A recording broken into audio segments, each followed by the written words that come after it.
Vedant's Wellness Center, where food become your medicine. Call 905-944-664.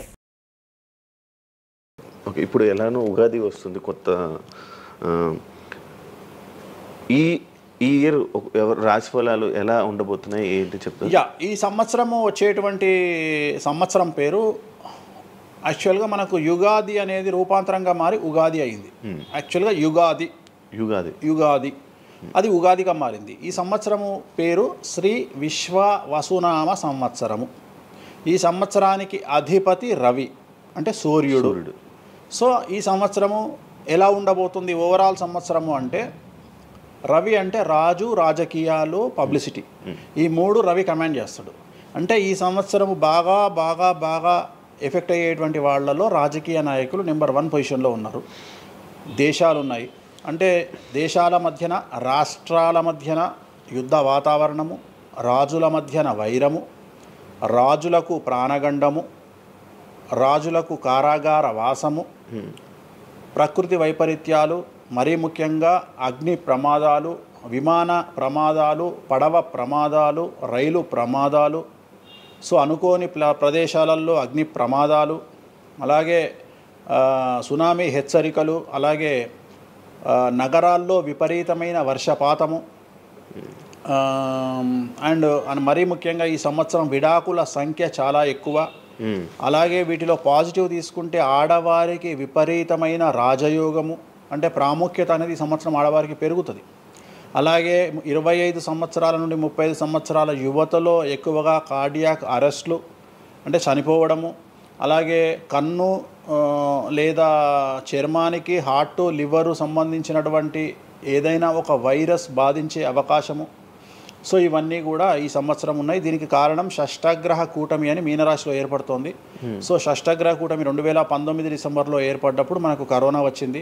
అలాగే ఈ సంవత్సరము మార్చ్ 30వ తేదీ 2025 సంవత్సరంలో మనకు మళ్ళీ షష్టగ్రహ కూటమి మీనరాశిలో ఏర్పడుతోంది.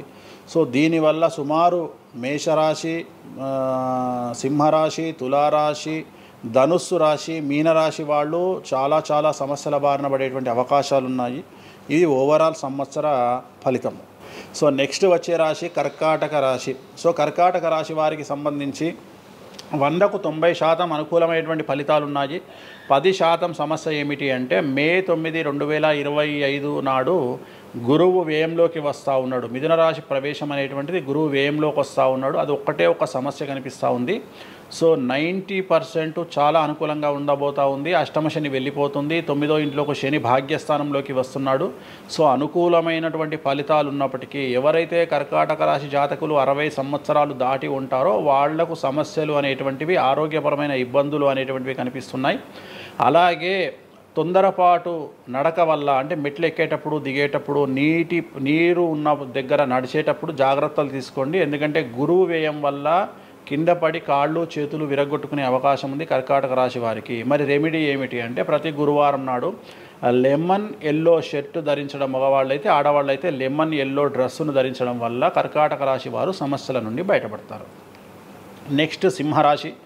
సో సింహరాశి జాతకులకు అష్టమ శని ప్రారంభమవుతూ ఉంది. ఖచ్చితంగా అన్ని రంగాల వారికి, చిత్ర పరిశ్రమ వారికి, టీవీ రంగం వారికి, మీడియా రంగం వారికి, రాజకీయ నాయకులకు, వ్యాపారస్తులకు, అన్ని వర్గాల వారికి సమస్యలు ఉంటాయి. న్యాయ వ్యవస్థ పరంగా న్యాయపరమైన చిక్కులు ఉంటాయి, సంచలనాలు నమోదవుతాయి, మీడియాకి ఎక్కే అవకాశం ఉంది. సమాజంలో చెడ్డ పేరు, తల్లి తండ్రి లేదా భార్య భర్త తరపున ఎవరికైనా ఒకళ్లకు ఆరోగ్యపరమైన ఇబ్బందులు ఏర్పడే అవకాశం ఉంది.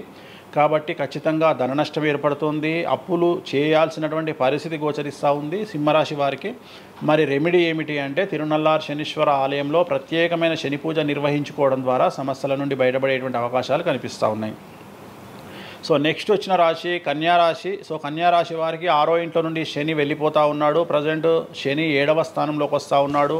సో చాలా అనుకూలమైనటువంటి ఫలితాలు ఉంటాయి. నూతన పదవి, నూతన ఉద్యోగము, ఉద్యోగంలో ప్రమోషన్లు, కోరుకున్న చోటకి బదిలీలు, వ్యాపారంలో అన్ని రూపాయలకు ఎక్కువగా సంపాదించడము, స్త్రీలకు కోరుకున్న దానికంటే ఎక్కువ ధనం రావడము, భార్యాభర్తల మధ్య అన్యోన్యత, విద్యార్థులకు ఉత్తీర్ణత శాతం పెరగడము, అలాగే విద్యార్థులకు వీసాలు ఏర్పడము, కోరుకున్న ప్లేస్మెంట్స్ దొరకడము, రైతులకు 2 పంటలు అధిక దిగుబడి రావడం, ఇవన్నీ కూడా కన్యా రాశి వారికి కనిపిస్తున్నాయి. రెమెడీస్ అవసరం లేదు, ఈ సంవత్సరం చాలా బాగుంది.